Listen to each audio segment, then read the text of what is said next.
કેવડિયા કોલોનીમાં ત્યાં સ્થાનિક ગ્રામજનો પોતાના રોજગારી માટે રિક્ષા ફેરવતા હોય છે, પરંતુ ત્યાંના એસઓયુ સત્તામંડળ દ્વારા એ લોકોને રિક્ષા ફેરવવા દેવામાં આવતી નથી. તો નમસ્કાર દોસ્તો, હું છું તમારો દોસ્ત નિલેશ પીર. હજુ સુધી મારી ચેનલ પર નવા હોય તો ચેનલને સબસ્ક્રાઈબ કરી લેજો, જેથી મારા અવારનવાર આવા વિડીયો જોવા માટે તમને નોટિફિકેશન મળી જાય.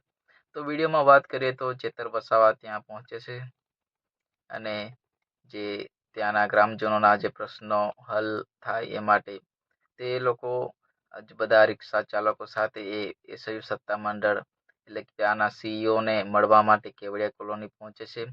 પરંતુ વાત એવી થઈ કે ત્યાંના સીઈઓ જે ચેતર વસાવા આવવાના છે એવી વાત મળતા જ સીઈઓ ભાગી જાય છે અને ચેતર વસાવાને ત્યાં ધરણા પર બેસવા પર મજબૂર બની જાય છે.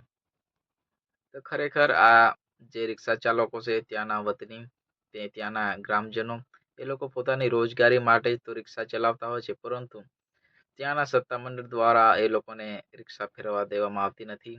એ લોકોને ડિટેન કરવામાં આવે છે. તો આ બધું આદિવાસીઓને કેમ વેઠવું પડે એવું ચેતર વસાવા કહી રહ્યા છે, કારણ કે આ જમીનોમાં કેટલાક પ્રોજેક્ટો અહીંયા નવા આવ્યા, એમાં અમારા આદિવાસીઓની જમીન સંપાદનમાં ગઈ છે, પરંતુ ગ્રામજનોનો કેમ તમે જે લાભ આપવામાં આવે કે આવી રીતના જે રોજગારી મેળવે છે એ લોકોને રોજગારી મેળવવા દેવામાં આવતી નથી, કેમ એ લોકોને રોકો છો?